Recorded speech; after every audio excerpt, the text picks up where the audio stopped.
My name is Philip Nguyen, and I am the co-host for Accented Dialogues in Diaspora, presented by the Diasporic Vietnamese Artists Network. Welcome to you all who have joined us throughout this season, throughout the spring, as we've hosted Accented, and are very, very excited to announce that Accented will be coming to Spotify and Apple Podcasts and wherever it is that you get your podcasts very, very soon. We've started to release episodes of our show that we've recorded before, so that you can listen and re-experience what it's like to be here on an Accented show with us. I'm going to keep the blurb tonight really quickly because we've got plenty of guests that I'm sure y'all will want to hear from. And I'll also say that there may be some spoilers. So if you haven't finished the Sympathizer series yet, I do. Tonight's show is presented by the Diasporic Vietnamese Artists Network. We champion our complex and diverse stories for future generations as refugees, immigrants, survivors, and their descendants, and know that our stories must be heard. And to hear more of our stories and to stay plugged into what DVAN is up to and doing at any given point in time, you can follow us at @WeAre_DVAN on Instagram and all social media channels. Accented Dialogues in Diaspora, this virtual show that's now becoming a podcast. This is our fourth year. This is our 38th show. This is the season finale for, I believe, our fourth season. And it's really been a way for us to cultivate this intimate space to bring cultural producers, stars from the Vietnamese and Southeast Asian diasporas, right? I am really, really fortunate and honored to be a co-host alongside my host/co-host, and Viet Thanh Nguyen, whose novel, The Sympathizer, I'm sure many of you all have read at this point, and I'm sure I'm not going to go down the list of accolades for tonight. Just know that without him, we would not be here today as an organization, as he's one of the co-founders for the Diasporic Vietnamese Artists Network, and he is the Pulitzer Prize-winning author of The Sympathizer, which has become this incredible HBO limited series. So if y'all could please give your virtual hands, put them up, give them. Oh my goodness, I'm nervous, Viet. It's a finale, you know. Put them together. Give them a round of applause for our host, Mr. Viet Thanh Nguyen. Thank you so much, Philip. Are you nervous, or did you do a pre-drink? It's This ready. is my third cocktail, and we haven't even started the show yet. Okay. I feel like you've been drinking since the season finale. This is a Negroni Sbagliata. I finally learned how to pronounce this. It's a Negroni with Prosecco, and as you can see, it has red and yellow colors. It's not a political statement. It just simply echoes some of our conflicted heritage, which is what the Sympathizer also deals with. I'm delighted to be here with you, also with DJ Puzzle, who just put the playlist in the chat window for those of you who wanted to know the amazing music that he's been playing. And we're just so lucky to have DJ Puzzle with us almost every time we do this show. And it's a momentous show because here we get to have several of the cast members from the Sympathizer TV show with us tonight. And of course, the Sympathizer just wrapped up its American broadcast on Sunday night. In other parts of the world, it's just been released, all 7 episodes. So in most parts of the world, I think you can now watch the entirety of the Sympathizer. And I've been seeing people online saying they've been waiting and waiting and waiting for 7 weeks until all episodes were available before they could binge the 7 hours of the Sympathizer. So we will be talking possibly about plot spoilers all the way until the final, really moving shot of the 7th episode. Now, Philip, we have several guests with us, and you're going to be doing the introductions, I believe. Oh, yes, I will. And I'll keep them very, very short so that we'll have and pretty much and I think keep them pretty short. Each guest, it has the character that they play in the Sympathizer series next to their name in the Zoom screen, just in case y'all forget. Like to first introduce Mr. Hoa Xuande, who plays the captain in the Sympathizer. Welcome, Hoa, to the show. How are you feeling tonight? I'm good. I've been looking forward to having this little brief chat with you all. It's really weird hearing you speak in your natural voice. Yeah. Because from the first time I met you, you were only using your American accent, which you do so well as an Australian. Yeah, I'm still conflicted in that way. So the character's rubbed off on me. Like even here, I'm like, hang on, but what should I be what? And on a day-to-day basis, especially in the States, I just use my American accent because I feel like it's easier for me to get by. But especially when we're talking like this, in interviews and stuff, I'm like, well, actually, be yourself. But who am I? Yeah, I personally find the Australian accent to be one of the sexiest of the Vietnamese diaspora. So you be you. All right, next we've got, go for a bit. Oh yeah, Tom Dang, who plays the skinny RTO, which means, I believe, the radio operator. This is all part of like wartime lingo from the Vietnam War. And hey, Tom, thanks for being with us tonight. Hi, everyone. Thanks for having me. Yeah, Super excited. Yeah, we're going to talk about your role, you know, and what it meant to like carry all that weaponry and gear in the jungles of Southeast Asia. Oh, absolutely.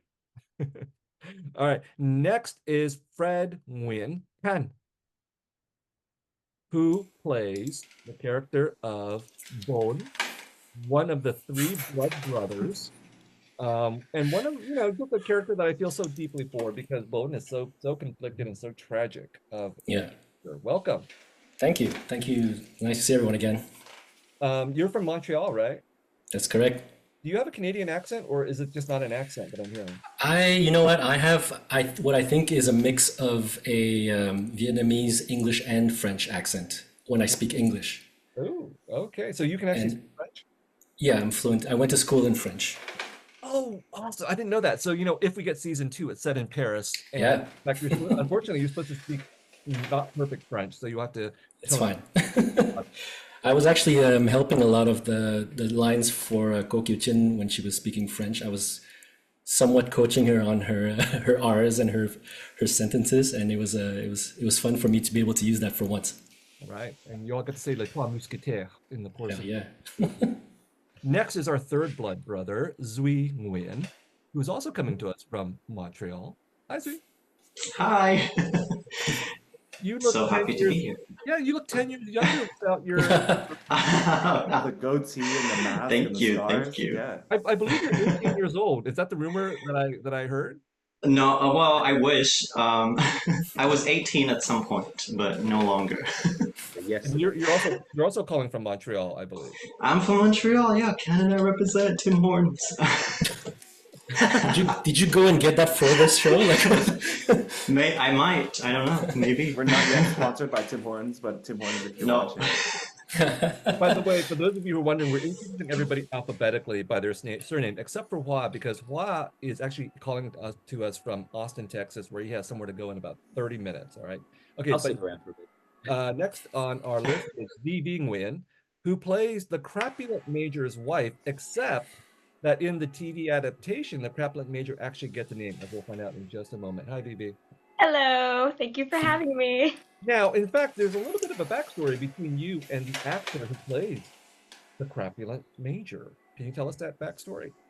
Oh, I feel, well, he's on the call too. He should join in. We'll get to him in just a moment. Should I tell it now? During the intro? Yeah. Okay. So I went to USC and so did Lynn. Lynn was in the cinema program. I was in the drama program. And he did this thing where he brought a bunch of Vietnamese filmmakers from Vietnam for the summer to do this like crash course in American filmmaking techniques.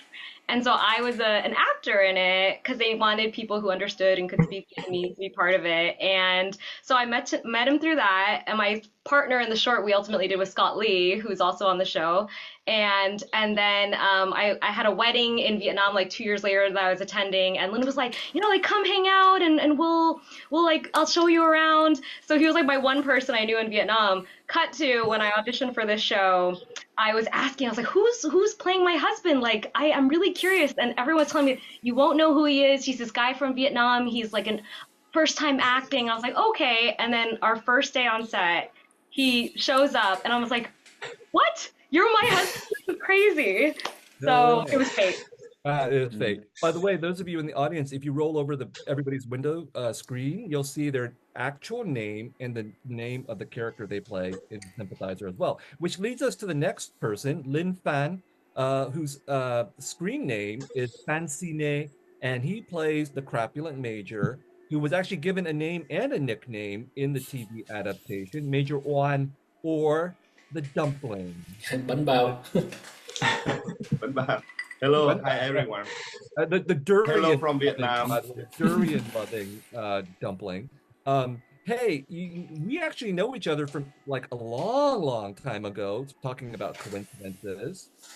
Yes. Yeah. You remember? Actually, I know you through your wife. It's like, well, I went to USC and then she went to Vietnam and have like the seminars, and that's how I get to know her and get to know you. Yeah. I remember though, Crazy. when you were a graduate student in cinema at the Cinematic Art School, actually, I gave you a ride one night. This was about 20 years ago to an event. I can't remember what it was, but I remember very distinctly talking to you, this Vietnamese graduate student filmmaker, about Apocalypse Now, and you liked it. Yeah. That's not hold it against you. I like it too. But okay, but why did you choose the screen name PhanXine when you were cast in the TV series? I think actually, like a lot of people know in Vietnam know me as PhanXine, but then so and I think that's easier for the American audience, like international audience, to spell my name, because like if I spell my full name in Vietnamese, it's hard for them to remember, so yeah. So I think it's cool to have a nickname like that. And I think out of all of the actors here, you are actually the only non-professional actor, because you were a director who just you decided to take a real actor's job basically in this TV series. Okay. All right. Next is Kayli Tran, who plays the communist spy in the TV series. And I don't believe the communist spy is actually given a name in the actual TV series itself. Hi there. Hi, thanks for having me. I'm excited to be here. Awesome. You did such a great job as the communist spy in the TV series. Was it hard for you to play that role, because it was all trauma, all trauma? I think we hired a lot of great actors who really want to torture me. I don't know. So it helped. I didn't have to do much acting. It was real. No method acting for you. Got it. Okay. All right. So we're all here to have some fun and talk as candidly as anybody wants to about the making of the Sympathizer, the roles that you all had, the thoughts about everything, basically.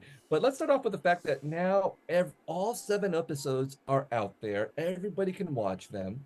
And it's been a very long time in the making, because I think we started shooting in late 2022. And for most of you, the actual physical part of finishing shooting the TV series wrapped up around May 2023. And after that, there was a lot of post-production and things. You came back and you did what's called ADR, which you dubbed the various lines in the aftermath. But for the audiences who are watching it now, you're getting it over the last 7 weeks, or maybe you just watched it all last night. But for these actors, they've been at it since at least 2022. Hoa is shaking his head because he was traumatized by the fact that he had to audition for 9 months for this role. But this is the question we have for all of you. Right? How do you feel now that it's all over? And I presumably this has been a momentous event in your life, but the auditioning for, the making of, the rolling out, the parties, the reception, whatever private conversations you had with fans and family and friends and all of that. So let's start with you. How do you feel after all that? Well, I mean, like you said, it was an 8-9 month audition process, and that's when I really started to get myself into this. And then it was like another 6-7 months to shoot the thing. And then when you're in it, you just lose all concept of time, and you don't even know where you're at. And you're just literally looking at the day and the week as it comes until apparently it's all over. By May 2023, it was all over. And then you've spent a year and a half doing this thing really intensely, and then it was all ripped away from you. And then I think it took me a while, and I've spoken to most of you guys, it took us a while to really get over it, so to speak, because we were just doing it so intensely.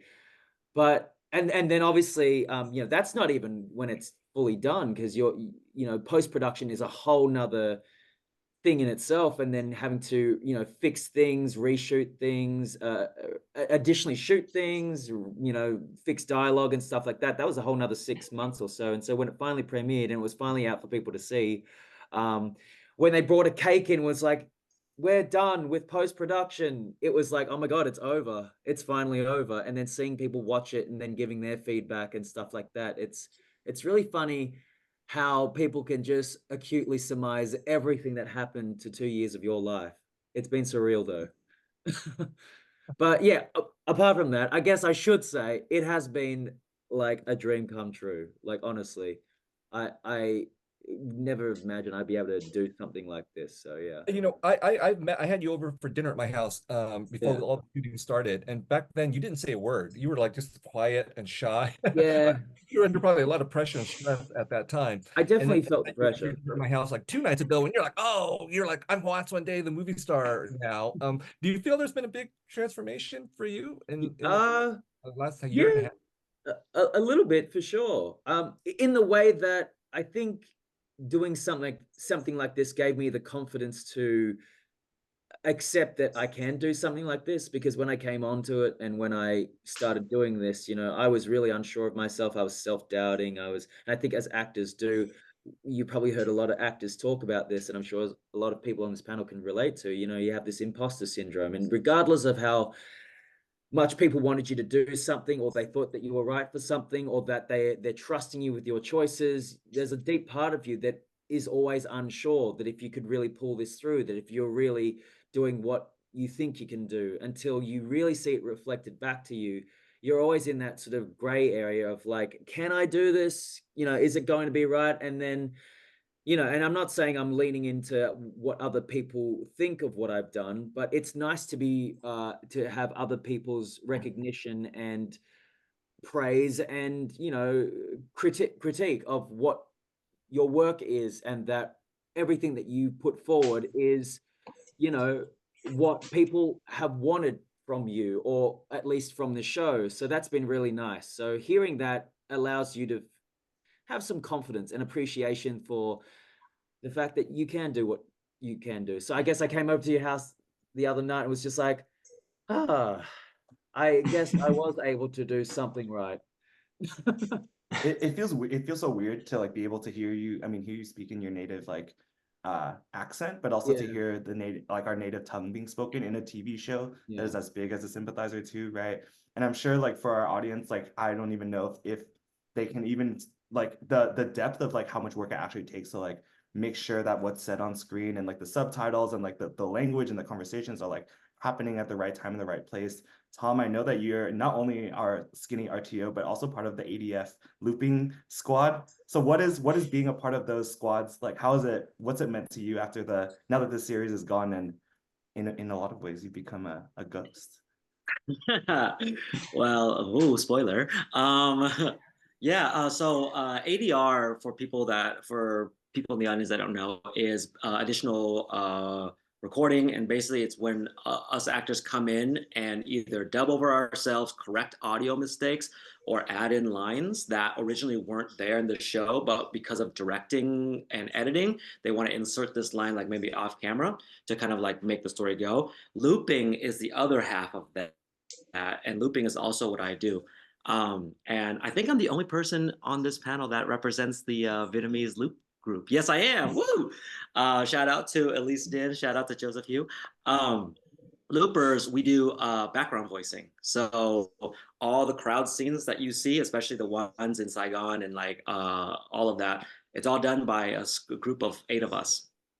We all go in and we say things like, hôm nay mình ăn phở nha, không muốn ăn phở nữa thì còn gì nữa, có chứ, đi mua quần áo đi. And then we just keep layering that on top of each other to make this walla of sounds. And to answer your question, how does that feel now that everything's wrapped? It feels like I get to celebrate with 2 different families. I have this one, I have the principal cast, and then I also have my looping family. And we're all still trying to figure out how to all get together, because we're all based in the same city. And yeah, it's just a lot of, it's like double the happy, double the farewells. So I don't know if that answers that question. I mean, I've seen the shout out to the ADR loop crew that I've seen the post on subtle Viet traits. I'm sure a lot of our cast our audience members are also part of that group, you know. And yeah, I think like well, I want to refrain from using the word authenticity, but how real the Vietnamese felt really spoke to me. And I think, Fred, when we had you for the companion podcast, which I'm going to subtly plug, if y'all haven't listened to the podcast yet, you can listen to it on the HBO, on the Max app, or on YouTube, also wherever you listen to podcasts. You were in there dropping a lot of Vietnamese-American, Vietnamese-Canadian colloquialisms, Fred. I got that I view by deck from you. You know, you could talk a little bit more about like bringing a character like Bong, who represents this faction of our community that we don't always get a chance to talk to life. And then what's life been like for you after the end of the show? You know, I'm just glad everyone here can learn that I actually speak English. Wait, you do? What? Vaguely, yeah. But you know, to come back to the the Vietnamese slang, I think it's just something that came naturally with the whole ensemble cast when we were all together. It felt like a huge nhau, you know, and we were all just throwing I beos to everyone, and you know, not to throw anyone under the bus, but Duy being the most Baidak person in the world, I had to use that word a lot just to tone him down a little bit. You know what I'm saying? That's fake news, by the way. Being the most Baidak person in the world has what I mean have and then I mean like has life changed for you, Fred? I mean like since because we don't know yet, and fingers crossed that there will be a sequel, but I know you read the sequel to The Sympathizer even before like being casted, right? So yeah. I mean, I don't know if it actually helped my audition process, but I thought it would give more information on my character that I could use in the auditions, but I don't know if that actually worked or not. I mean, I got the role, so I guess somehow it a little bit worked. I'm just excited to, if we get a chance to do The Committed, it takes place in Paris, and I can speak French fluently, so it's pretty cool for me to be able to just throw that out randomly. Mixing Vietnamese and French and English at the same time is what me and Duy do in Montreal. So we're just like multilingual shit talkers. Is Fred auditioning right now? I am. I'm just pitching like. Yeah. You stay out of this, Kayli. Kayli, everybody, we're all pitching, okay? Everybody say, Robin, there's a second book, there's a second season, and all of that. So we need everybody out there listening right now to ring up their local HBO representative and pitch. Forget about the elections. This is more important. Yeah. We are very happy to give you their direct contact. Yeah. Right. Fan letters, fan campaigns, you know, people actually do this to HBO. I mean, they fan bomb the social media comments about whatever canceled show they're angry about. I've seen it, okay? So you work out there. Hey, you know, Fred, you actually brought up Duy, and in fact, both of you are in the same city in Montreal. And Duy, just tell us a little bit before we get to how this show has changed your life. Tell us a little bit about this bosom buddies friendship that you have with Fred. Yeah, I mean, how this show has changed my life. I found a whole new family that I didn't know, you know, was out there. There's a whole new community of Vietnamese artists, of, you know, Vietnamese people. So that's really changed my life. Now I have, you know, people to talk to beside Fred. So yeah, and you know, me and Fred, we've been friends way before, and then we read for each other's. He got the role, and then he introduced me to his agent, who's now my agent, and the agent got me the role of man. So it's just all going like crazy how like two Montreal nerds just kind of like be together in one HBO show. I can't explain how crazy that is. But you're also you know, we have a very diverse cast of Vietnamese actors who come from different parts of the world, and one of the few who were born, not just born in Vietnam, but you grew up in Vietnam as well, right? Yeah. And you have a very complicated role because you are Mun, who is in the end. Okay, well, I don't know how much of a plot spoiler to give, but you play a very important role in the hierarchy. I'm really curious about what that meant for you to play that role, given the education you must have received about the revolution, its aftermath, and everything like that, and family's reactions to your role as Mun. Yeah, it's complicated. It's very complicated. It's because I grew up in Vietnam. I grew up in Hanoi, Vietnam, decades after the war, right? So I moved to Montreal like 10 years ago. So I actually had little to no knowledge of the war. And then also history is taught differently, depends on where you're from. You know, the re-education camp was never mentioned in the history book in Vietnam or anyone, you know. So when I read your book, The Sympathizer, for the first time, I thought that section of the book was fiction, you know. So I was like, this is not real. This is yeah, this is not real. This can't be real. And then I work on a show on this show, and then doing research on the character and the time period, reading articles, journals of the people that lived through it, and then I realized, holy crap, there's a part of history I never knew about. You know, in Vietnam, I've been taught that, you know, don't ever be a sympathizer. Don't look at the other side, and you know, the other side are not human. There's something else you should not, you know, get an understanding of. But then I read your book, and I work on the show, and just like Man at the end of the season, he became the sympathizer, and so am I.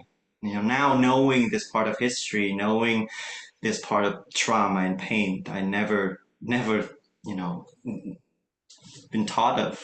So yeah, so meta. Wow, that's moving. That's moving to me. That I hope to ruin your life. But anyway.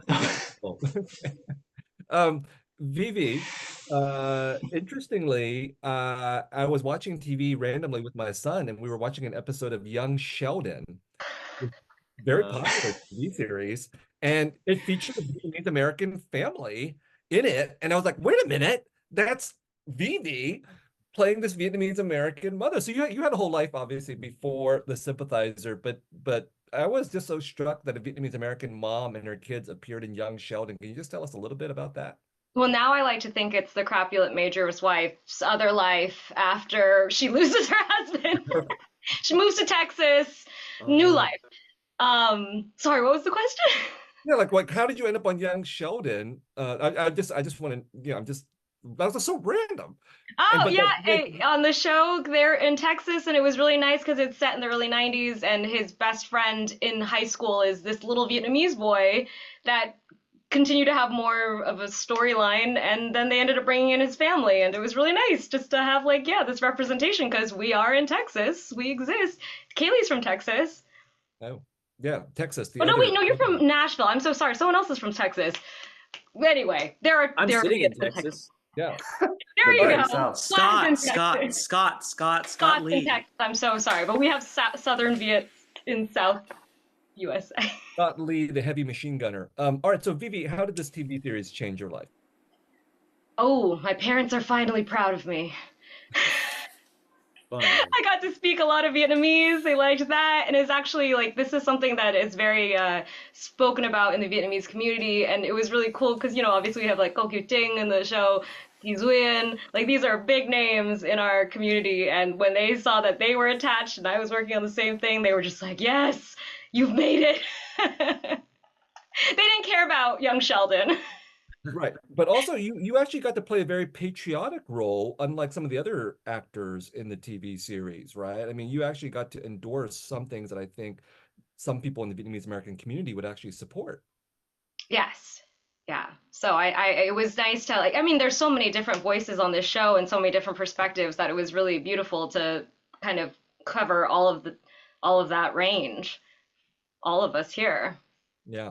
For those of you who did not watch that moment in the TV series, it's when VyVy, playing the crapulent major's wife, really endorses strongly the efforts of the general and his men to take back Vietnam. So much so that she gives up, I think, like $10,000, which is a gigantic amount of money in 1976, 1977. And a Vietnamese person who gives up $10,000 of ill-gotten money, that means there's real dedication to the patriotic cause. Yeah, I have people online yelling at me, being like, your character is insane. Why did she do that? She's got children to look out for. Oh my gosh, it's funny how they would say like your character is insane more so than some of the characters that may not have necessarily been on their side like growing up, and that your parents were able to watch it. You know, that must have been such a cool experience too. And Linh, you are one of the most like successful Vietnamese filmmakers out there. I mean, you're also nominated for one of like the most prestigious awards in Vietnam. You're now Can you talk a little bit about like that transition from being a filmmaker into acting in the Sympathizer, as well as just like how you see the Sympathizer fitting into this larger body of perhaps like diasporic Vietnamese like art and cinema too, having also been one of the co-founders. And I just got a shout out to East Films because we've got some folks in the audience with us today, of which you're a part of. So, and Lynn. I just Yeah. yes. Okay, Yeah. you got it. Yeah, like like actually, I told this story on a Hollywood Reporter like roundtable. Like when I applied for playing the role, actually I'm not really serious to get the role at all. Because I'm not an actor. I really had looking at myself on screen. Even after now it's finished the show, I'm still cannot get used to look at myself whenever I look like watch the show. Whenever my face show up, I just like it's look weird to me. Uh, but I'm really glad that I got the role.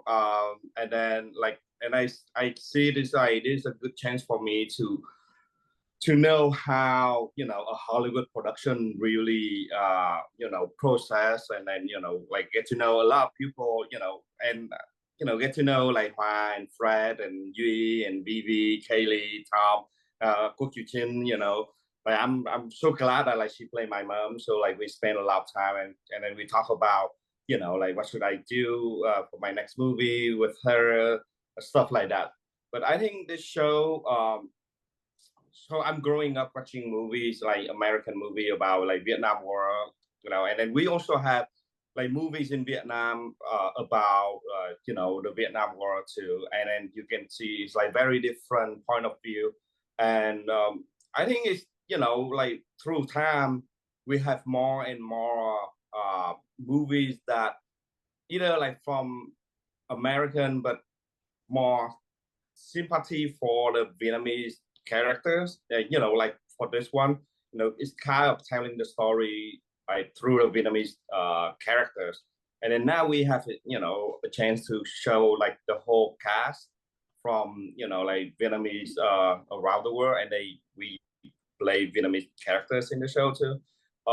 And I hope that like this is something that I learned so I can do my own movie either from Vietnam or with American production with East, so we can tell more story, and then we can have more creative people like behind the camera to tell our story.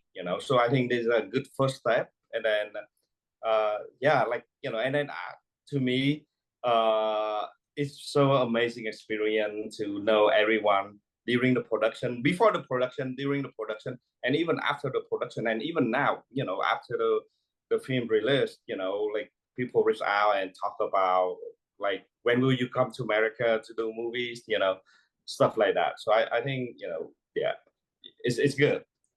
And since finishing the Sympathizer, you haven't been banned from going back to Vietnam, evidently, right? That's something that's an up in the air question right now for some of the cast and for Viet too himself. So no, I'm in Vietnam, like yeah, and you should come to Vietnam. Like actually right after the production, all this guy like go to Vietnam and hang out and have a good time. So yeah. Thanks, Lynn. And then Kayli, you kind of bookend the series. You're at the beginning, and then for those of y'all that haven't seen it yet, you're at the end as quote unquote the better spy than Hoa is.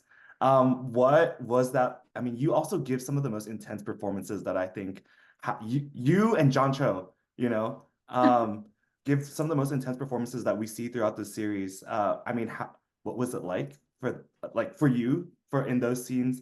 And then, how far have you come from being a Nashville-born Vietnamese American to now thrust into the onto the Hollywood stage, both in the show and in real life?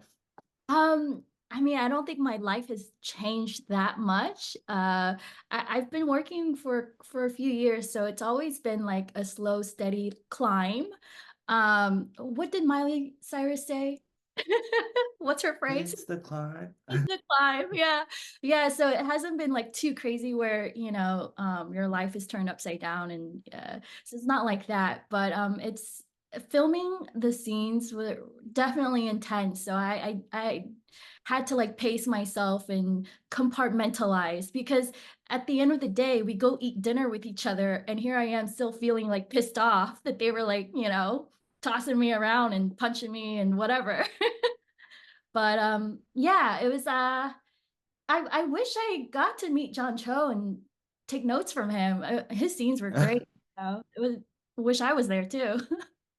I mean, you also have some of the most intense scenes with like Robert Downey Jr., who's 5 characters, and he's not here now, but I mean, what was it like to be in scenes with him? I think like on your social media you posted like that was one of like the first times you had met him too, and he was in character, right? Yeah. So when I had booked this, I was super excited. Oh my God, you get to work with Robert Downey Jr., you get to meet Iron Man. And then here I am seeing the schedule, day one, you're gonna do the bucket scene. And Oh, and they've already been shooting in the morning. So by the time I show up to set, everybody's already in character. I hadn't even gotten to shake hands or say hi to anyone. So that's my first time meeting Hoa as well. And Robert Downey Jr. is in full costume. So I didn't even recognize him until we were in the cell. And then I was like, oh shoot.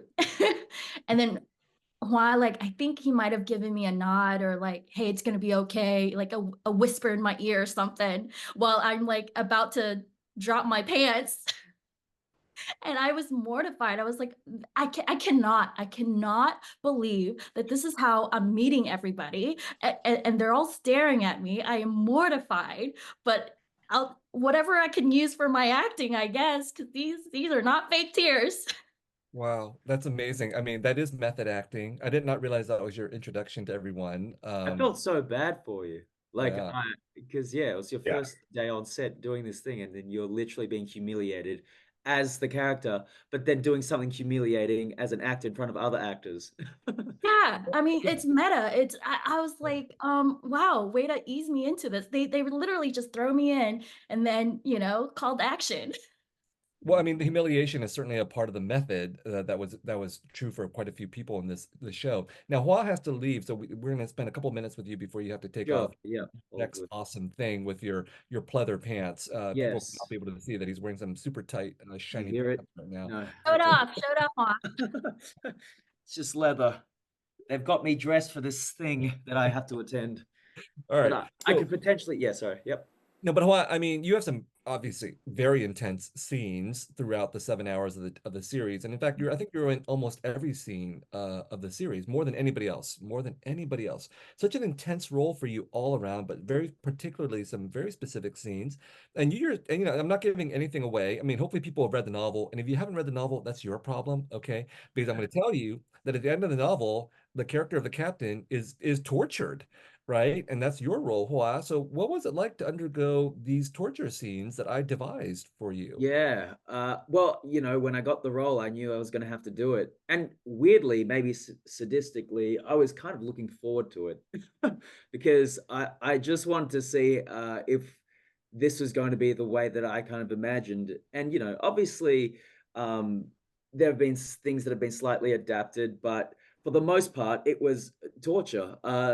There's things that we had to do to get around doing things actually for real. Obviously, it wasn't a live battery, and it wasn't hooked up, and that was all the acting part. But then there's things like having to tape my eyes open, which we couldn't really cheat. So we actually had to tape my eyes open for real with a special tape, and then we were only allowed to shoot for 30 minutes at a time while my eyes were taped, and then they had people on standby to make sure that I'd be okay, because apparently that stuff can really be permanently damaging. So yeah. I didn't realize. So when they tape your eyes open, you actually cannot blink your eyes? No, because the thing is, they wanted to have the tape on my eyes and then be like, just leave your eyes open and make it look like your eyes are taped open. But I was like, it's actually really hard to do that and then speak and then act, because naturally you're just going to want to close your eyes. The only way you're going to keep my eyes open is to actually force it open. So they did that. And then but the thing is, obviously within the rules and regulations, they were only allowed to do that within 30 minutes of each shot. So we had to just do all of that within 30 minutes. And I was basically yelling and not acting. You should actually claim the reverse that you were acting. I mean, sorry, full disclaimer, it was really fun and I was acting. Yeah. Well, another way that you had to act is that, as far as I know, you're not actually a mixed race person, No. whereas the character of the captain has a French father and a Vietnamese mother. Now, there was a Yeah. global talent search done. Yeah. And, for your role, there's so many things that had to be checked off, right? And we, as far as I know, just could not find anybody who hit every single category. And so in your case, you are not actually a mixed race. One of the things that I'm really proud of about the Sympathizer is that so many the novel is that so many mixed race people have come up to me or messaged me and said they actually felt validated by this novel because it did for them capture some element of being mixed race. And I'm not mixed race either. So I had to make all this stuff up and base this on conversations I've had with mixed race friends. But what did you have to do to inhabit that? Yeah, no, I'm glad you actually asked that, and I think I've really tried to be sensitive when I've answered these sort of questions, because for a long time, especially when I was auditioning for this project, part of me felt really, I felt I felt a little bit of guilt that I was up and running for this particular role because it was such a sensitive topic when we're dealing with, race and representation of certain groups of people. And, Vietnamese people are underrepresented as they are, but then you've got mixed race Vietnamese people who are even more so underrepresented. And I didn't want to take that opportunity away from anybody that could fit that mold better than I could. But what I tried to do is, especially with what I was given, I wanted to represent this person as a human being. I didn't want to focus on the fact that he was of mixed race. I wanted to focus on the fact that we're human beings and that at the end of the day, there are certain things that are more pertinent to us than other people. And for me, growing up in Australia, I was, I guess, essentially growing up in a culture where my own culture, being Vietnamese, was not really prevalent. I had very few Asian friends, let alone Vietnamese friends. As a person, I felt really attached to my Australian culture. I always did things that I thought would assimilate me in that way. But on the surface of it all, I'm clearly not your white Australian. And I'm also, but then I never felt really Vietnamese, although I looked that way. And so for me, that's what I tapped into in terms of trying to play duality. And for me, that was the closest way that I could get to playing a character of mixed race heritage, because I understood that duality, although not in the way that mixed race people do, but it was a common thread of humanity that I felt I could relate to. And so I focused on that in order to play this character as a human being. Absolutely. And you know what? Like, I'm not a spy and I'm not mixed race, right. but my own experience of being, a refugee growing up in white America and lying to your parents and saying that you did the homework when you didn't. And that's things that I also drew on. Yes, as a spy. All right. I know why you have to go to something better. Okay. It's not But better. we have one last audience question. Sure. And that is, what is Hua's relationship status? Shout outs to anonymous attendee, whoever you are. Yeah, well, I'll put it this way. I was given a +1 and that +1 is not fulfilled. Oh, nice. Ooh. Interesting. There's going to be an empty seat by Hua, wherever he's going to be. I'll drag anyone that I see along the way to come with me. I already told you I couldn't make it, okay? It's cool. Don't worry about it. Man, I really love the love that you're giving me right now with your background. I really I could hop on a plane like right now. Oh yeah? Well, come on over. Let's do this. Hua, you said you don't have to go just quite yet. Should everyone on the cast, do y'all want to do like a quick 1 to 2 minute Hua hot seat right now? Any like roast questions that you may have for Hua that might not have been answered? I have no questions for Hoa. I know all the roast shit already. Why was I so awesome? Oh, thanks, guys. Honestly, now we should just take turns roasting him. Oh yeah, give one Hua roast because he has to leave early, and I Bill, Yeah. Well, I Bill, hold it on this day. If you did it yesterday or the day after, I'd be fine. All right. I kind of has a roast question for Hua. Okay, that very last question for Hua, and then this will also be for everybody else. What is your favorite Vietnamese food? My favorite. Oh, okay. I got a few, and I'm trying to narrow it down. I went to Vietnam last year with most of these guys, and actually, I always love Vịt Lộn. I ate that since I was a kid, and that was someone wrote squid. That's also true. But but it's not squid. But something that I discovered when I was in Hanoi was jiao sung, and man, I will break in. I will cross the border from Thailand into Vietnam. Look, All I'll right. take credits for introducing you to that. That was the only Look, good thing about I heard you talk I mean, crap sorry, about I love Hanoi, but Chao Sun Hanoi is the shit, okay? It's okay. Well, I do want people, You weren't there. as we bid No. Hoa goodbye, I do want people to know that when I had him over for dinner a couple of nights ago, squid was definitely It's on definitely the served. menu. Yes, Yeah, it was on the menu, and well, everyone else enjoyed it, and maybe me a little bit more, but that's fine. You know, at the end of the day, we relate to things that are part of our character, whatever. We enjoyed it in a normal way. Yes. Yeah. Well, that's what you think, but anyway. Thanks so much, Hoa. Guys, Thank thank you, you so Hoa. much. I'm so sorry. All right.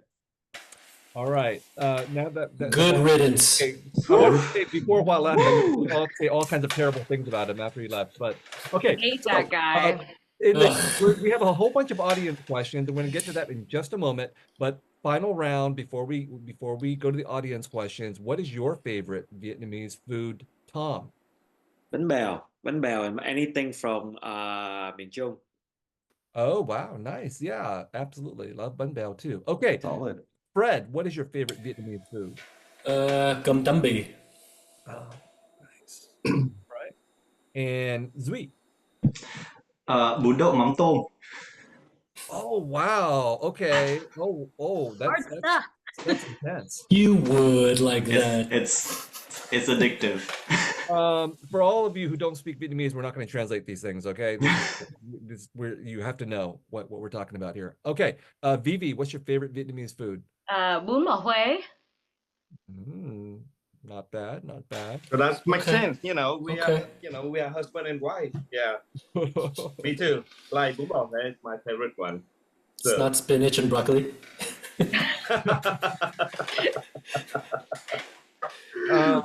Okay, Lynn, what's your favorite Vietnamese food?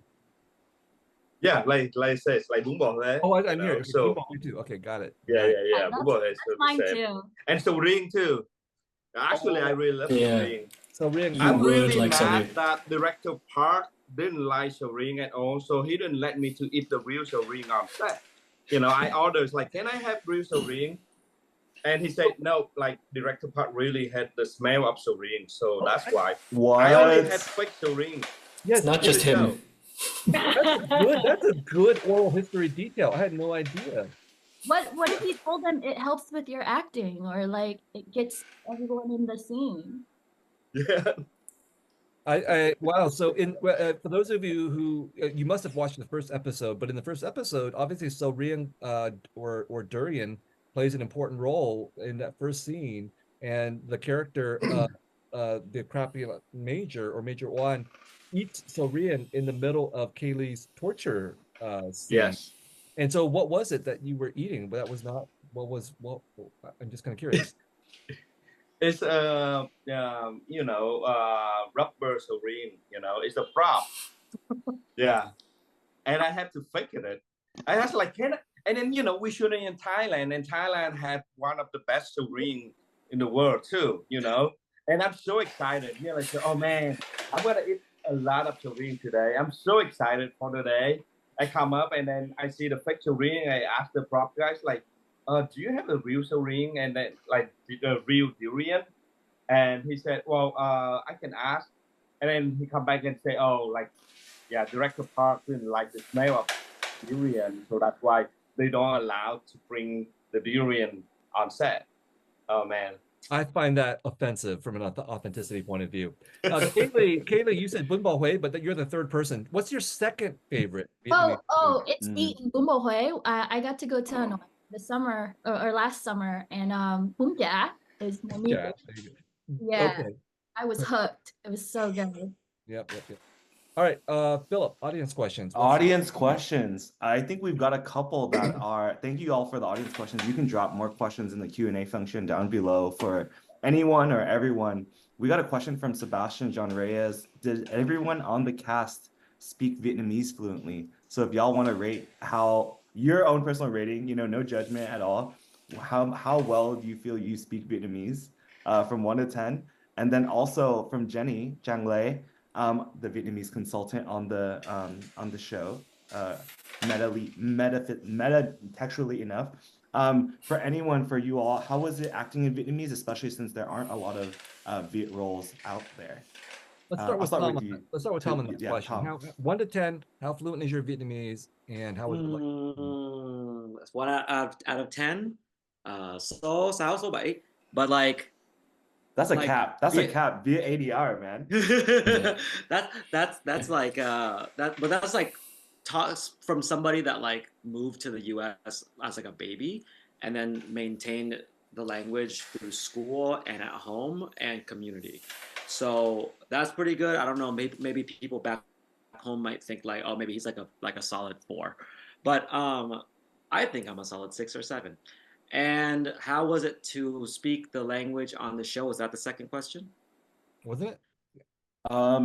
Is it a double question? Yes. Okay. What was it like to play a Vietnamese role, as of, like, knowing that there are not that many Vietnamese roles out there? Oh, I thought it was about learning the language. I mean, or both. Yeah, you can answer the question about learning the language too. On the Vietnamese language, that's where we're at.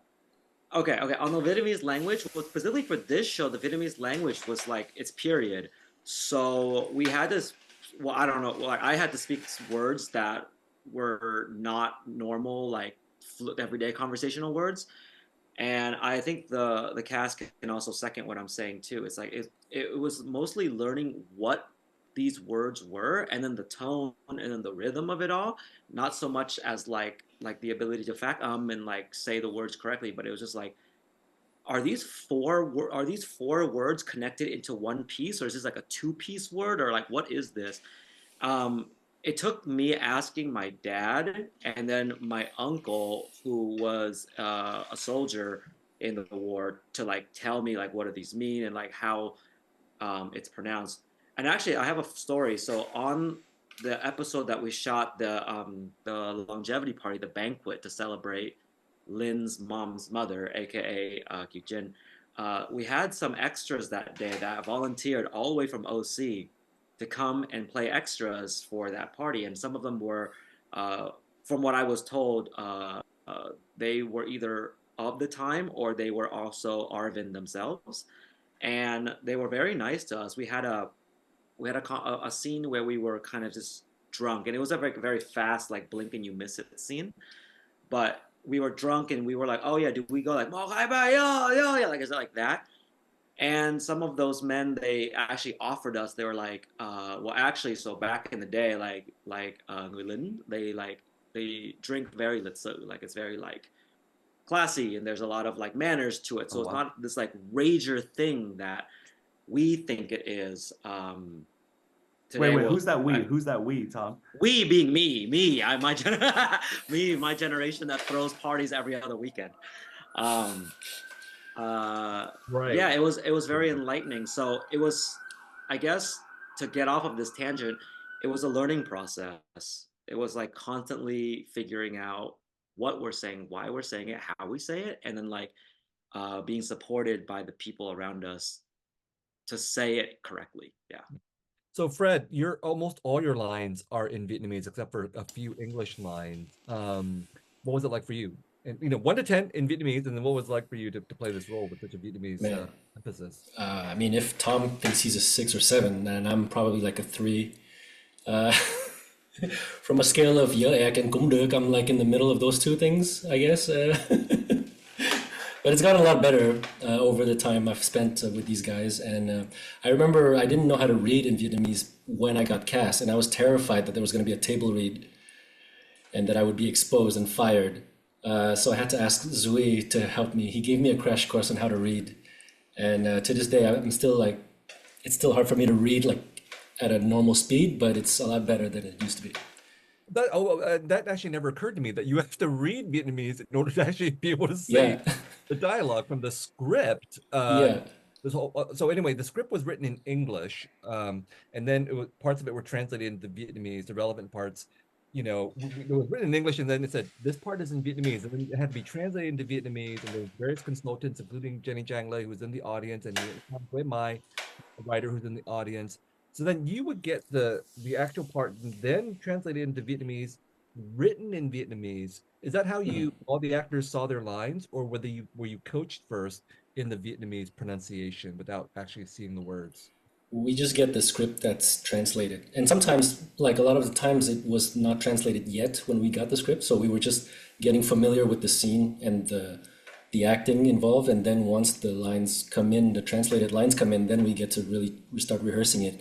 And one thing I mean, this is the first time I get to act in Vietnamese, but speaking Vietnamese and acting is such a different thing also, even in English, in any language really. So it's something that we had to figure out. I mean, I don't know about everyone else, but I had to figure out the musicality of it when it comes to my character and also the intention that I have to put out for the scenes. Yeah, because I mean, you have some very emotional scenes in there. Obviously, I'm not going to give anything away because in the first episode, your wife and child die on Yeah. the airport strip, and you have to emote in Vietnamese while you're seeing this. Was that hard to do? Well, I mean, being sad is universal in any language, so it kind of worked well in that end. But yeah, it's a lot of I have to also, like, I had some scenes where I had to sing. And I think actually singing is easier than speaking because you're just following the melody, and so the tone kind of fits in itself.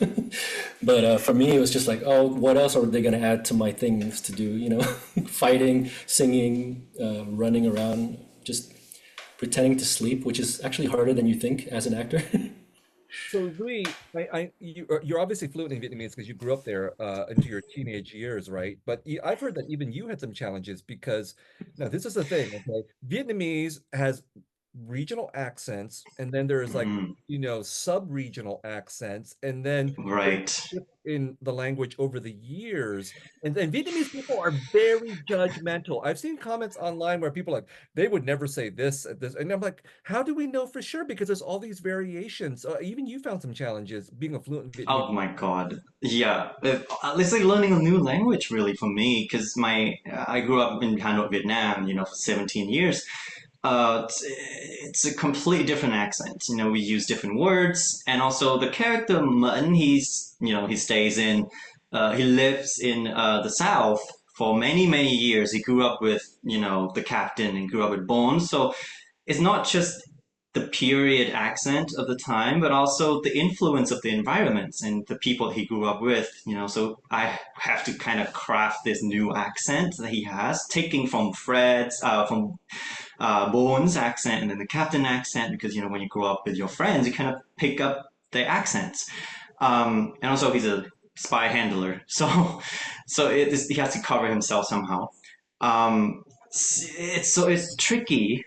And, even though I'm fluent in Vietnamese, as an actor in Montreal, as a Vietnamese actor in Montreal, unfortunately, there's not a lot of roles for us to go around. There's like minimal. So I actually dropped out of college because one of the professors told me that with my accent, I would never make it as an actor. I should maybe move back to Vietnam. And then I got my first agent, and then they were like, you have to lose the accent, lose your name too, change the name, lose your accent. So I spent so many, like 2-3 years and stopped speaking Vietnamese just so I can, perfect my English so I can, fit in. But then I realized that I would never be able to fit in, that I'm never going to be able to compete with people who was born here, who speak perfect English. So I'm decided to, pick up my Vietnamese back up. And, I'm going to be unique. So if you hire me, you get me. And then the Sympathizer came out, and then it turns out they were looking for exactly me, who speak both languages from the North, and which is pretty crazy. But you also, like, unlike some of the other actors, you had the potential because you were so fluent in Vietnamese. You could actually go to Vietnam and work in the Vietnamese industry. Is that something that you've thought about doing? I thought about it, but then the Sympathizer was my first time acting in Vietnamese, so I would definitely need more classes of like how to act in Vietnamese better to be able to compete in that industry, because I'm gonna be able to have to like it's like in between two worlds. I'm not English enough, to be able to compete with like the English speaker, and not Vietnamese enough to be able to compete with a Vietnamese actor who has been doing it for many years. So I haven't thought about it like that. So In between two worlds is definitely one of those salient themes throughout the entire series and in the book. Shout out to Viet and your memoir, A Man of Two Faces too, which we'll grill you about at the end, VyVy, I want to pitch this question to you for the question on, how would you rate your Vietnamese 1 to 10? But also I know that you're, I think, based in the OC, and there's a couple questions from the audience about like the reception from the community that you've seen, or if you've seen anything. I think you were also on Vietnamese TV recently too. If you could speak to that, well, both to being on Vietnamese TV, and then I believe you were also at one of the early like community screenings that was hosted in the OC. So what was that like being for you, and how did you kind of read the Vietnamese American reception, particularly in a place like Little Saigon? Yeah, my Vietnamese, I would say Fred level as well, 3, 4, somewhere in there. I can understand, but speaking, there's like a loss there. But I think with scripted Vietnamese and just working on shows like this, I've definitely improved my Vietnamese a lot more, and my mom has been a very good tutor for me. But yeah, they live in Orange County. They're down in Anaheim, and they got to go to the screening that was in Irvine, and that was really nice that this Vietnamese community could show up for that in Southern California. My parents were refugees from 1975, and so my mom was crying during the end of the first episode because it was just like very close to home for her, what she experienced leaving the country. But yeah, they were, the entire community that was at that screening, they were very supportive and happy to see these people, our faces up there, and like our language being spoken, and it was really exciting. And there's obviously discussion as well, but it's so nice that they were like, they could tell that there was this larger platform for Vietnamese voices to be heard, so that really meant a lot. Yeah, and it's still the reviews are still coming out, right? Because I think a lot of people are waiting to watch it until all the entire season's out, and people are like hear bits and pieces of it. I know like there are email chains on like for folks that haven't even like read the book at all, or like thinking about watching it, that they were like talking a lot of shit about it beforehand, and now off the record there's like bootleg versions where there's Vietnamese subtitles that are like circulating, right? That we'll also talk about. And Lynn, for you, I'll flip the question. How would you rate your English skills from 1 to 10? Because you're a fluent and native Vietnamese speaker. And then I think like, I'm not sure if you've heard in your circles, like what the reception has been like from Vietnam, if they've been able to watch the show. Well, I think my English, I think like, let's say 6, around that. At least, oh man, like thinking about like I still like during the production there's like one like the scene that like I had to speak in English.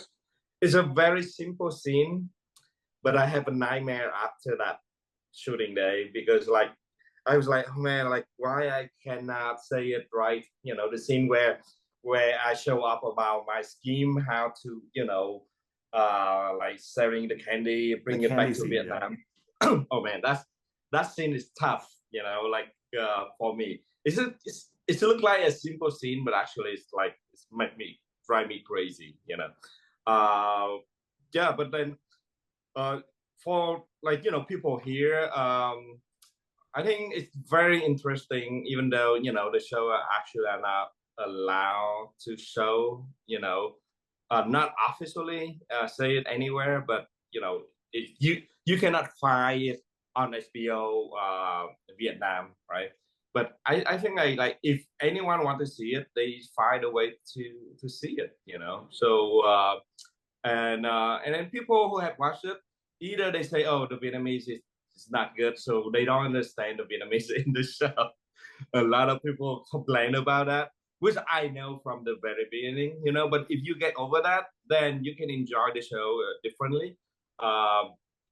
And then like people who and then a lot of people like young people, I read on the comments, very interesting, it's go back and forth, is like I said about this show, I said it's like durian. You either really love it or you really hate it, uh, because because what the subject matter of the show make you have to think about that, So that's why I like it, like I said, I love durian, so I love this type of subject matter, like make people have to talk about it, you have to really talk about it, digging into the story, and then some people have to start learning about the history, to know like what's going on, what happened, and even though like from this one also kind of like a fictional, like fantasy, in a way, but there's some facts into that, So I think it's very interesting.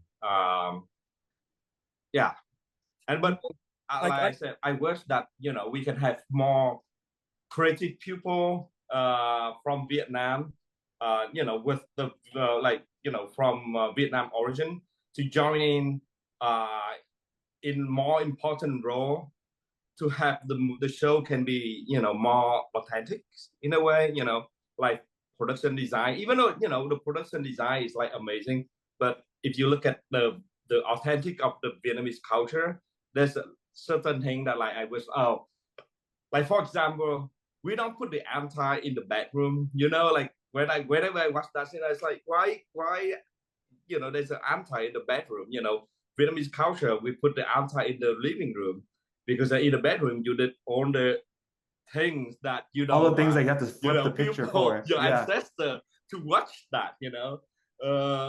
So that's like little things, like about Vietnamese culture, that if they know that it can make it better, but it's not so important to the general audience. But sometimes it's important for people from Vietnam. Yeah. Yeah, I do remember that Fred at one point I think said that he was walking into the set and he took his shoes off on the set of the apartment, and then the film crew was like, "What's taking you so long?" He's like, "Well, I took my shoes off as you're supposed to do walking Yeah. into the apartment or house," and they kept that because that was actually authentic. But Lynn, I have a more specific question for you.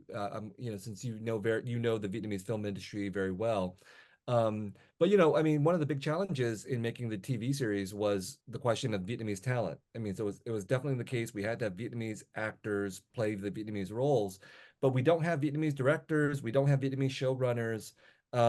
What do you think? I mean, could we this show cost like $100 million, okay, roughly, something like that. Do you think we could have made $100 million TV series with Vietnamese directors and showrunners? Did you have people in mind who you thought could have pulled this off? Oh yeah, I think we have a lot of very talented, like Vietnamese director, showrunner. Like I can name some, like Bảo Nguyen, he direct 3 feature documentaries, like amazing, and Han Chung, direct Nguyen, or someone, I think what's his name, Kim. He's from Canadian. He's Canadian. He did a movie, I think, like Wild Witch. Like we have like so many like talented, like Vietnamese film director. Me myself too, I can do it. Man, you got your shot. We're dude. looking for someone for the sequel, Yeah. So I think like, well, we have people, and then also like not just like as a director, but also we have Bao Chan Chi. He's like amazing custom designer. Yeah, like I think we have like a lot of representative, even like screenwriter, we have like Oanh Lee, and then like Duy Nguyen. He did, I think he wrote and directed for Disney, animation. So I think that there are several, talented Vietnamese film director that can do it, and make it great, So. Yeah. And let me just point out that we tried to get Duy Nguyen to write for this TV show, and Disney who he was working for would not let him go, so we couldn't get Duy to write for the show. Oanh Lee had a similar situation. So there was like so many obstacles behind the scenes that people don't know about, including the fact that we couldn't get a lot of Vietnamese actors from Vietnam to audition because they were afraid, I heard, of the consequences. the cast for this. So there's so many other kinds of worldly and political constraints on the making of the TV series that people may not be aware of. But I also think about how this is all strategy, right? Like we made this TV series, whether or not there's a second season, hopefully there will be more opportunities for Vietnamese creatives in front of the camera, behind the camera, to do different things, to do better than that we did. So this is all part of the larger project. Kayli, I believe every single line you had was in Vietnamese. I don't think you had any English lines from what I remember. Oh, And it was how all do you rate yourself 1 to 10, and what was it like to do this role in I Vietnamese? mean, just like Fred, I think cũng được. No. No, no, no, no, no, no, no, no, She no. speaks well. No, She your speaks Vietnamese well. is good. No, Kayli is like at least a 7 or 8. Come on. Like, come on. Working next to Yuri, mình xấu hổ quá. Like, There's no way you're mind level, okay? no, but again, like the dialogue, it's a period piece, so these are not words that you would be saying every day. So I really had to study it and memorize it. And then even on set, I think right before they call action, and Joseph would come over, or Jenny would come over and be like, oh, they changed the lines for this, or they changed a word for that. So here I am, like just being tied up, and I'm like, wait, there's a new word, there's a new line right now. So yeah, it was a challenge, but I think we all rose to the occasion, and we did pretty well for this challenge. So yeah. I'm gonna chime in on that. Not pretty well.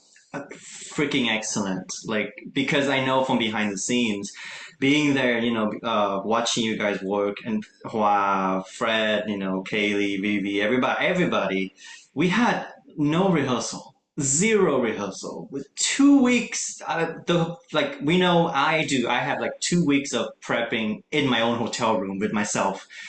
And then Hoa also has like 2 weeks of crash course on Vietnamese, and then also Fred, and then to see where they started, how much they work on it. Hoa is like 7 days a week for 8 months straight. It's insane. He's in every single scenes, and not just the acting with the Vietnamese, and it's mind blowing watching it and then see the product and be like, holy crap, you guys go from very little time and no prep, you guys be able to talk and speak like that and act like that.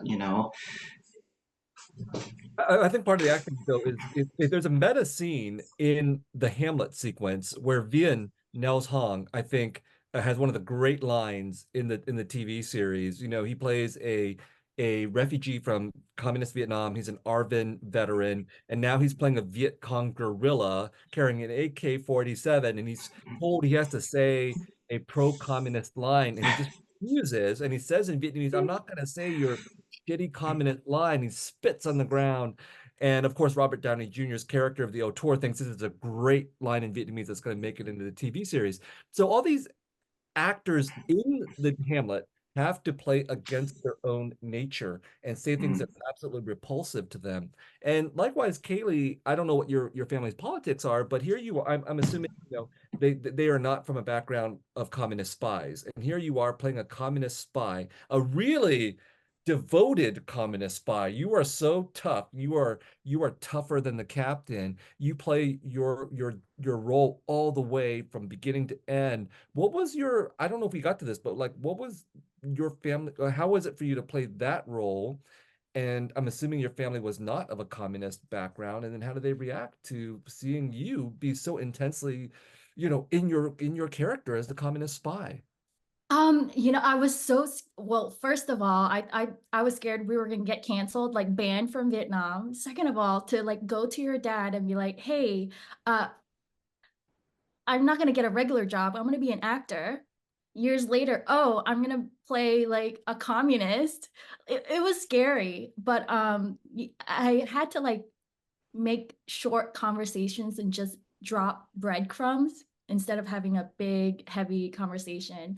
And each time, I think my dad, he's still in Nashville, so it's just phone conversation. So each time on the phone, he's like, okay. And I'm like, do you get what I'm saying? Yeah, I mean, as long as you can pay rent. Okay. So to be honest, I really don't know what their true thoughts are. And I think they've only seen the clips that I've posted online, but I don't think they've seen the full show yet. So I'm not too sure what or if they'll ever share their honest feelings with me. That is so Vietnamese. Yeah. It's awkward. Like you said, your first moment on screen is you know. Yeah. Yeah. So Yeah. Yeah. Yeah, I don't think they've seen all of it, like to just whatever HBO has advertised, so they don't know the full extent of all the scenes. So to even see your daughter being put through that, I think that's another thing for my parents to be like, oh my God, my baby girl, why can't you just get a regular desk job? Oh my gosh. I in the audience Q&A, we've also got a couple of questions for you too, and Viet. I mean, there's one about your cameo. You have a cameo. I believe it's in episode 3 with the mirror ball. I cannot believe I put in 2 days of work and I got like half a second. I mean, that is such an insult. Welcome to an actor's life. So there is a cameo for Viet. Shout out to Amy who put in that question. And there's also a question from Heather about like, was there anything you didn't like about this adaptation of your book? And that's a sentiment that is Yeah. I can't believe if it you was could 7 episodes. Like, what? I mean, I get paid per episode as executive producer, by the way. So if it was 10 or 12, I'd be in a different situation. So, obviously we all want the show to be longer for various reasons. But I think, Don McKellar, the co-showrunner and head writer, and I did talk about the episode breakdown at the very beginning. And it was a real struggle to try to figure out whether it would be 6, 7, 8, and so on. And so I had to, Don has many, many decades of experience. Park Chan-wook has many decades of experience doing TV and movies. And I just trusted their instinct that I think they wanted to make the series as compact and as fast-paced as possible, especially given, obviously, how difficult and heavy the material could sometimes be.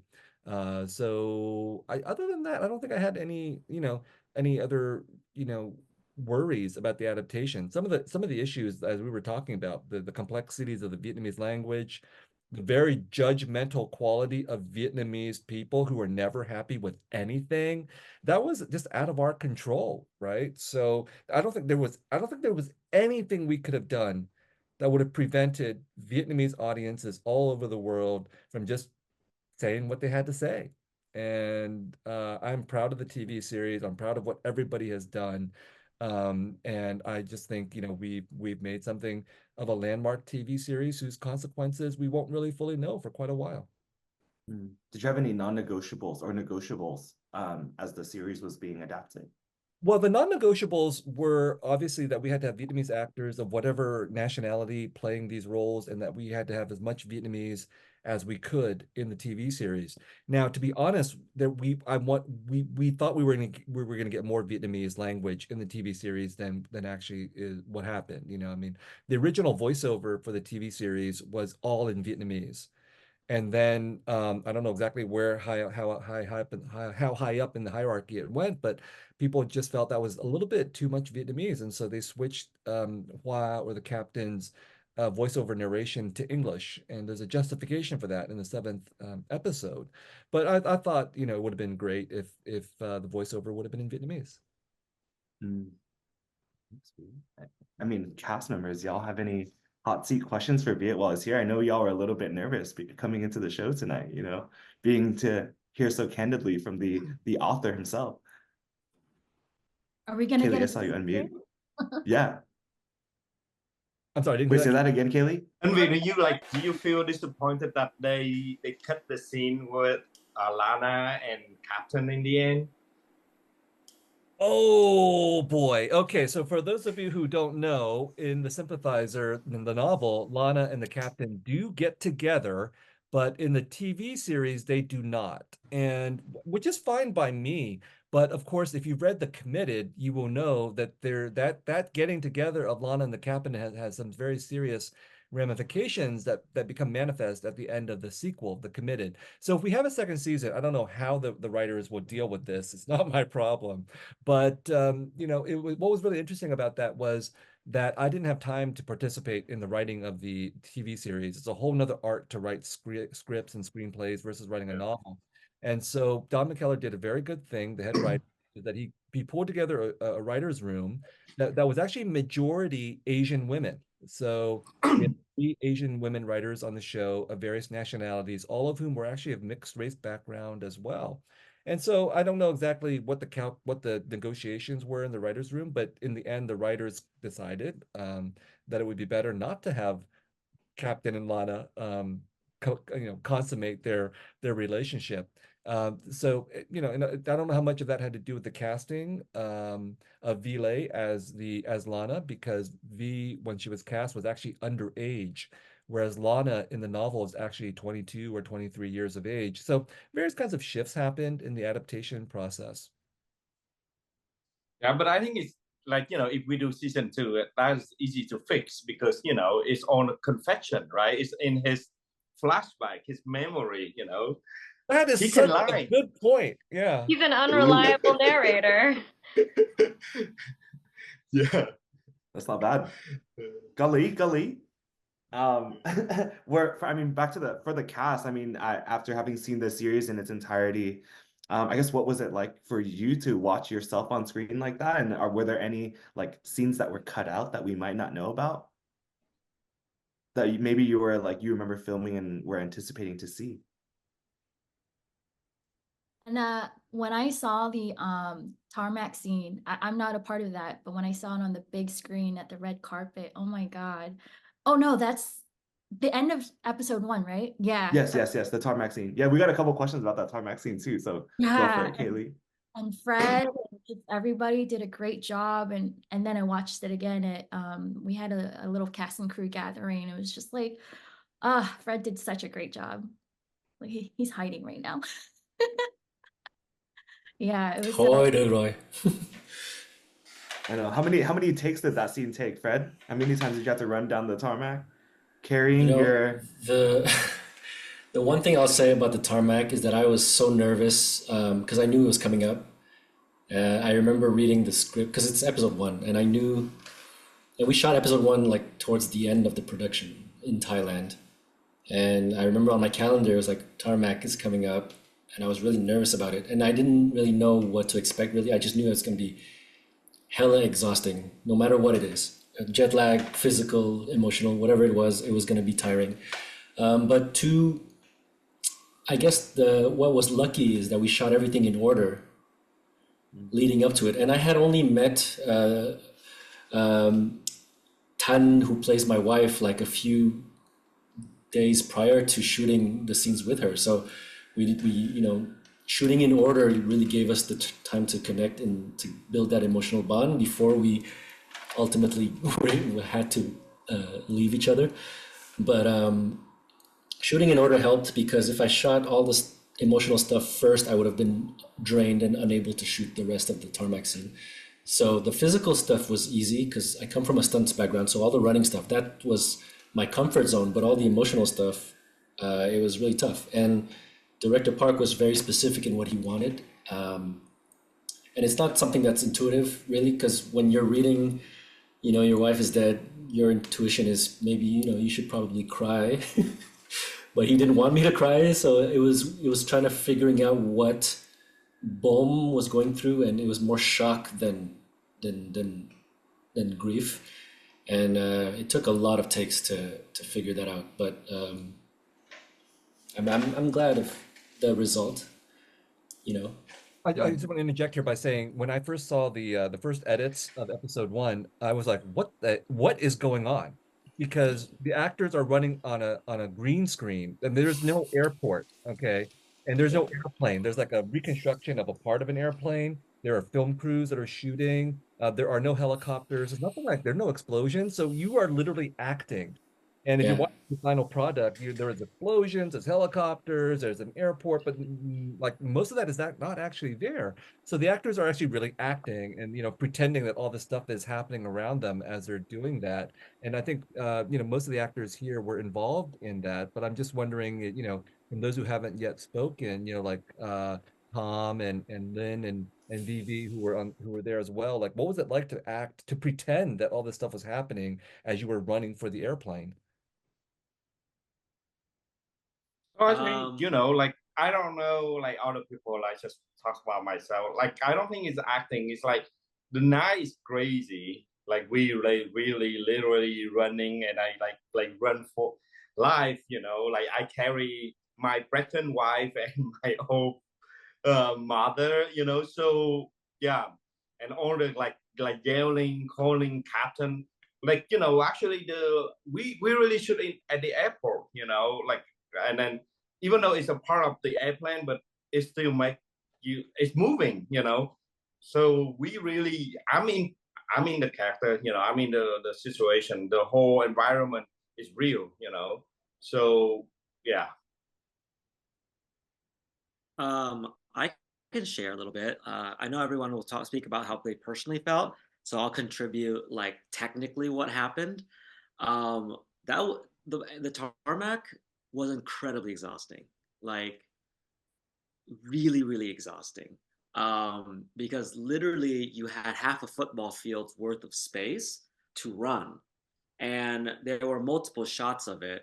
And one of them that comes to mind is we're literally trying to catch up and then outrun a car that has a crane that has a camera attached to it, because they wanted to like pan across like that and catch us as we're running, but then we have to accelerate our running to go faster than the car. And then they just keep going. We're wearing period clothes, so real polyester 70s disco pants and leather sandals that are like this thick with a sole. And so we're just running, and there was a point where I was running on take 4 or 5, and I was just thinking, excuse my French, but is this motherfucker gonna call cut? Like, why am I still running? On top of that, we have extras, right? And some people decide to improvise. Suitcases started flying out, and so I'm personally dodging things in between takes that weren't there in the previous takes. And it's like, what, 102 degrees and like, 110% humidity. Those are just the technicals, right? Like, I'm trying my best not to get personal with it, but it was a crazy scene. It was also 4 nights in a row of shooting, by the way. Night shoots, yeah. Night shoots. It was a lot of mosquitoes. Yeah. And they put fake sweat on us, but they didn't need to put fake sweat on us because we were so hot and warm. But it was great to have like people who weren't around, like Alan and Zui. They came to support and they came to hang out. It was cool for us, I guess, to see them just chilling at craft. For those of you in the audience who don't know, the tarmac sequence and the re-education camp sequence were all shot in Thailand, not in Vietnam, because we could not get permission from the Vietnamese government to shoot there. But I don't think it made any difference in terms of climate. It was probably equally hot and humid no matter what country we would have chosen.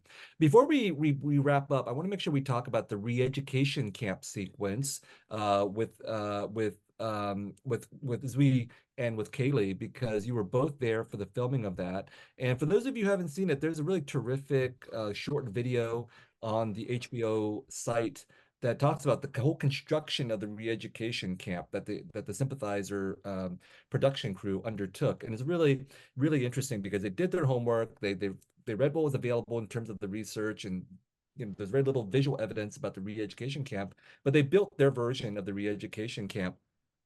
And that's I want to hear, since I wasn't there myself, from Zui and Kayli and Fred as well, what it was like to be on that particular set. It was really hot. Yeah. God, it was massive. I don't know how they built it in short amount of time, but it's real life. It's not CGI, and it's definitely hot because they just use metal sheets, so it was like a hot box. I mean, Fred is literally trapped in a hot box. Yeah. That was horrible, by the way. Yeah, it's incredibly hot. And then, on top of that, I have to have all that thing on me. The prosthetics, Because, yeah. and then like 3 layers of, like a trench coat also, because why not? Director Park. That was very And fashionable. yeah, and there was one scene where I have the prosthetic and the mask and 3 layers of, and it was an intense scenes also, and I kind of fainted a little bit. A little bit. But yeah, just a little bit. Just yeah, but it's crazy, and also I did my research on the re-education camp intensively because I knew I have to like get into that mindset of being there for the character, and then see it in real life. The interpretation of it in real life was it's kind of surreal, and then it's like another reality check that things like this actually happened, and I'm here in it, and then you see hundreds of extras staying there, like prop to the extras also, to just sit there for 12 hours, do it under the sun, and yeah, it didn't take much to get into character, from the heat, from the environment, from the prosthetic. It was, yeah. That's intense. Yeah, for those who have never been to Southeast Asia, it's actually, I think, very, very difficult to replicate through words just what the atmosphere and the humidity and the heat and the sweat are actually like. And so, these poor actors had to live under those conditions. But which of course the re-education camp prisoners and the prison guards had to do that for years and years on end. Well, that was a heavy note. We're not going to end with that. We're not going to end with that. A couple of lighter questions to wrap up our interview with the cast. Yeah, of course, like this, I mean, tonight, I just want to thank you all for being able to join tonight for Accented for our season finale. Here with the Diasporic Vietnamese Artists Network and with Viet himself, I think, there's so many folks that we don't have here that were also so integral to like the making of the series. So my last question, I'm going to kind of merge two questions together. It's two-pronged. On the camaraderie and the companionship around, like between the cast and crew, and we're very fortunate, and I feel like it's once in a lifetime that we're able to bring like Vietnamese, like diasporic Vietnamese actors onto it all in one place like this, right? So just a shout out to that, but also like any other shout outs that y'all might want to give to the folks that you had worked with as the show is being produced. And then any of your like favorite moments or memories from the show that if we did do a rewatch of the show, if the audience rewatched the show, they could pay closer attention to for any Easter eggs. Hey, Zui, I'm gonna start with you. Oh, God, I have my mic open. God damn it. I do. Okay, wait, I forgot all the questions. Okay, wait. On your comrades in the making of the show. Yes. I'm having a really hard time, getting over the show. Actually, it felt like a breakup for me. Like you said, this is a once in a lifetime chance. No, like when else are we gonna get all the Vietnamese actors and creatives together in one place to make arts? And the last year and a half of my life has been a dream come true, more than a dream. I never thought the Sympathizer would exist ever, and yet we're here. So now the show's over. The last few days has been rough for me emotionally because I just want to do it again. I just want to. For us to be together again, but hopefully one day. So I'm very grateful for Viet Thanh Nguyen. Y'all both changed my life twice. When I read it, and then when I was cast in the Sympathizer. It's really incredible.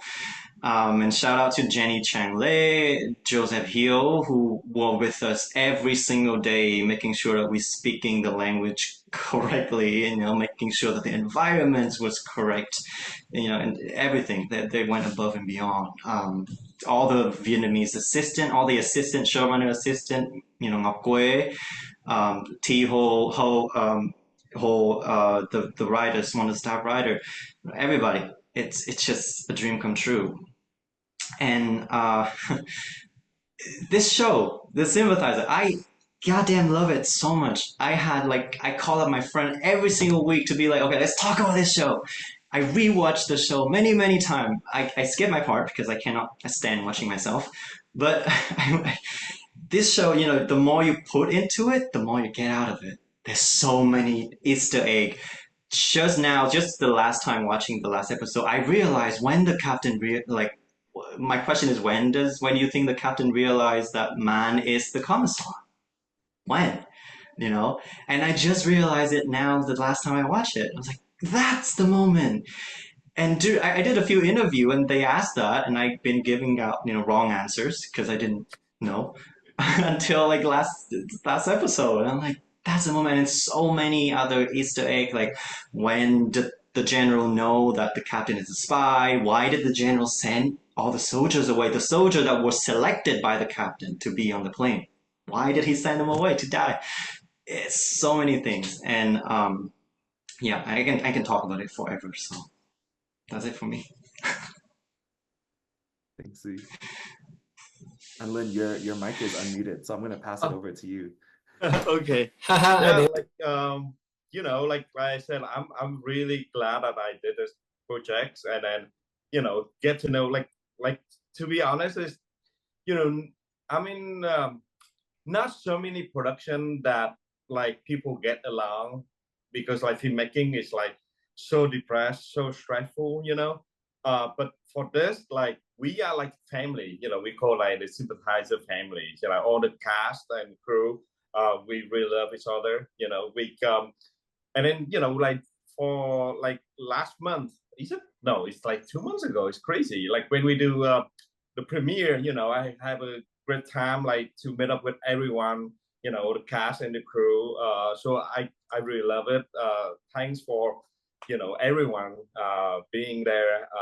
You know, like from LA to Thailand to Vietnam back to LA. You know, so yeah, like I hope I have a chance to work with you guys in the future. You know, as you know, maybe like we have a project. Like I don't know, like if they do season 2, you know, I hope that, you know, I can do something more, not just an actor. I don't know, like, or if we don't do series, I think the comedy can be a feature film and bit. You know, is have everything to make an like amazing gangster action film, a musical, you know, based in Paris. You know, so I hope that's gonna happen, so we can go to Paris to have fun too. So yeah, let's like, you know, cross finger for that. And then the Easter egg of the durians are not real durians, so you have to really the durian is not durian. You know, the head actually. Oh, you know, for the scene where Bong and Captain try to kill me, you know, like that. There's like a long take like fighting. When there's like a couple shots that when I run out, I said, okay, you know, I got shot. Maybe I should do something. So actually, I failed for real in one take, and it's amazing. You know, I think it's like people love it. The look on the camera is amazing.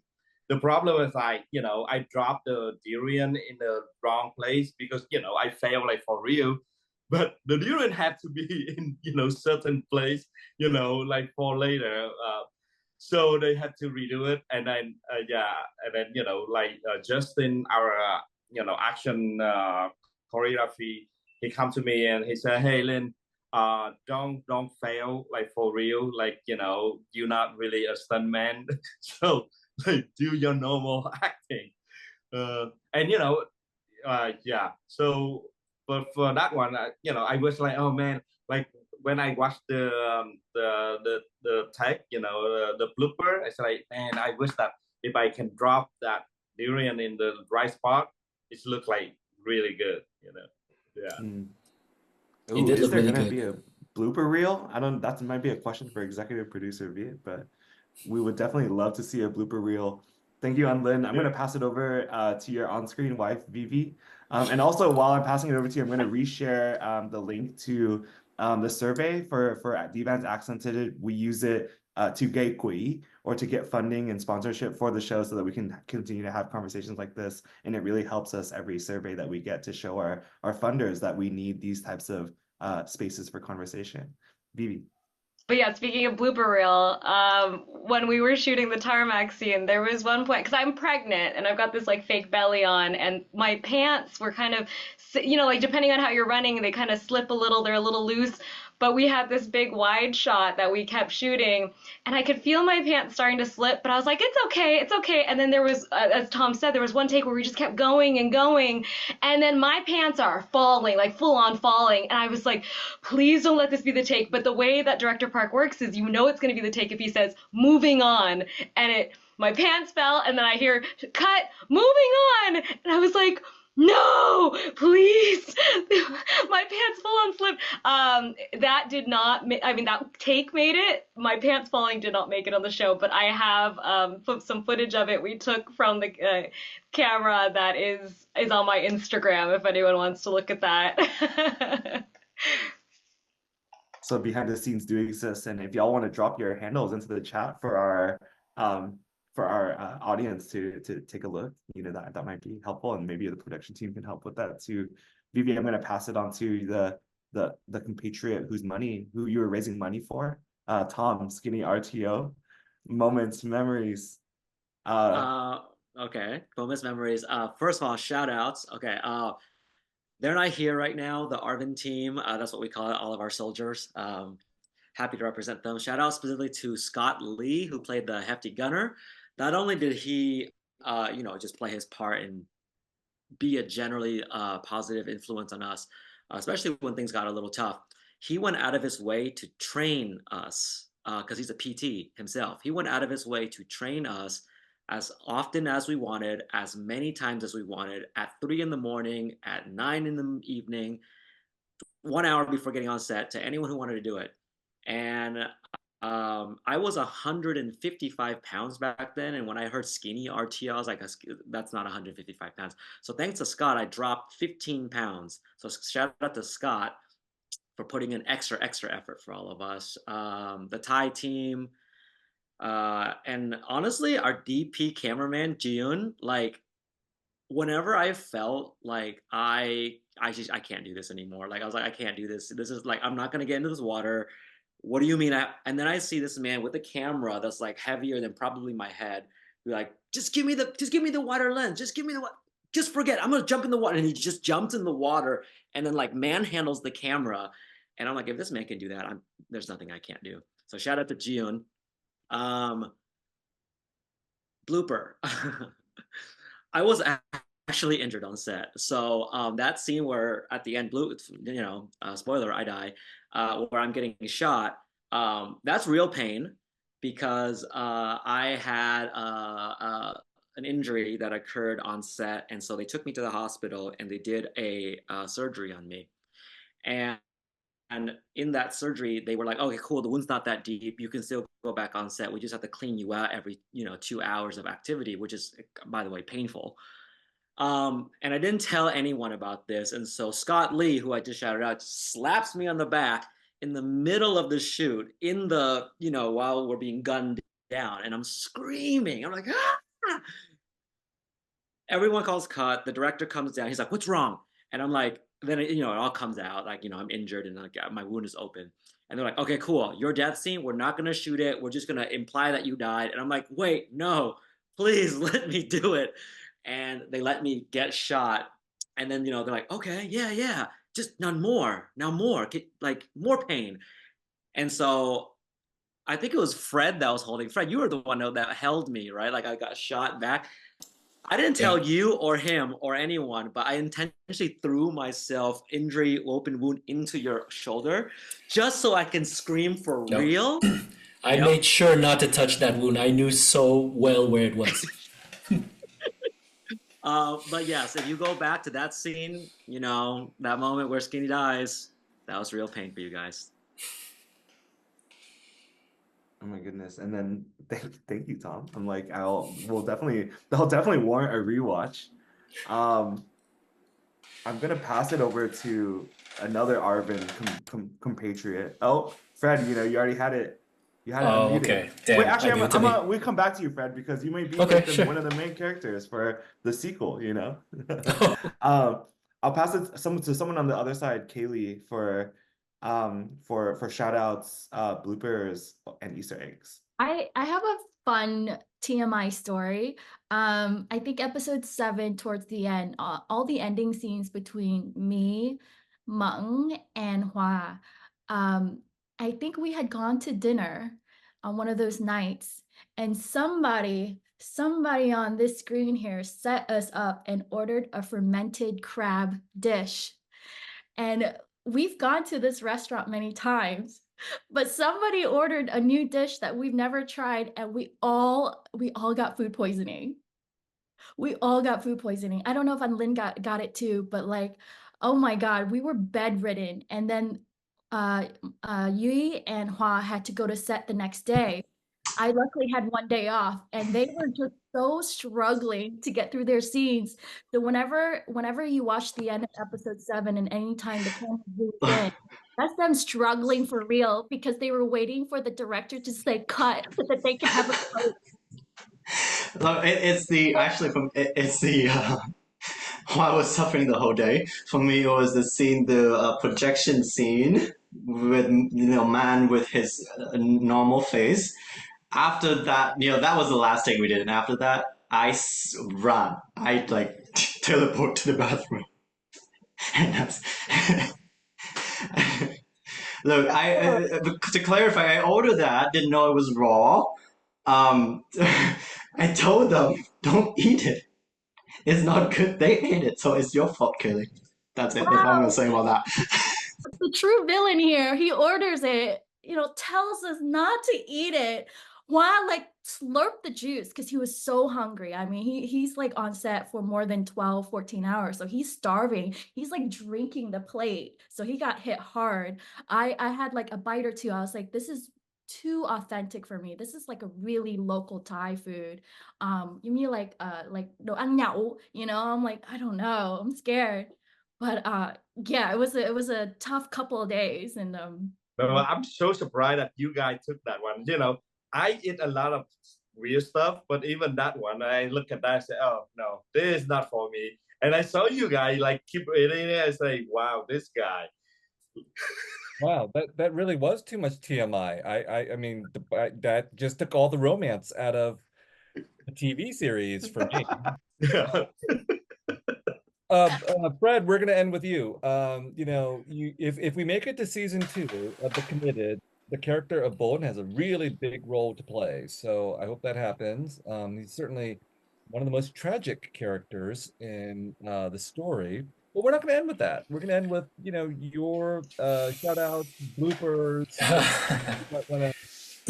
I mean, shout out to the rest of the ensemble cast that aren't here today. V, Lei, who plays Lana, Alan Trong, who plays Sunny, Ko Kiu Chin, Ki Yuen, Antoine, who plays the general, Scott, Tien, Vien. Wow, that rhymes. That's cool.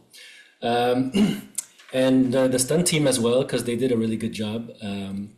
One of the most usually when I'm on set, there's a lot of bloopers, only because I like to mess around a lot. But on this set, I was so nervous not to play around at all. So I tried to be as serious as possible. But there was one blooper where I actually fell on the tarmac scene when I'm running, while I'm holding my wife, by the way. So we both just fell over. And I remember I was trying to stay in character because in case I was able to save myself. And I was yelling at Hoa, who's running next to me. And I was yelling in Vietnamese, like, "Go Doyai, go Doyai." He couldn't hear it. He's like, yeah, let's go. And we just fell. And I was just so scared because I was holding an actual human being, not the actress, her stunt double, but still.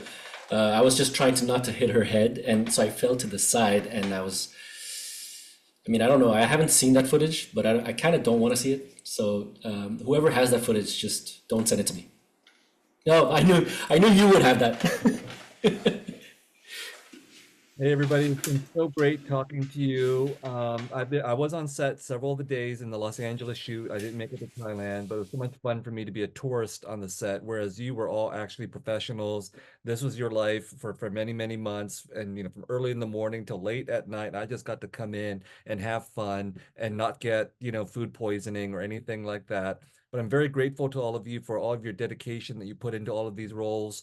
The challenge for me as a writer is that I wrote the Sympathizer purely in my own mind, making everything up. And now I have to contend with the fact that I can never forget any of your faces as I'm writing the third and final novel of the Sympathizer trilogy. So you have, branded yourselves in my minds as your respective characters, which is a tribute to your charisma and your acting.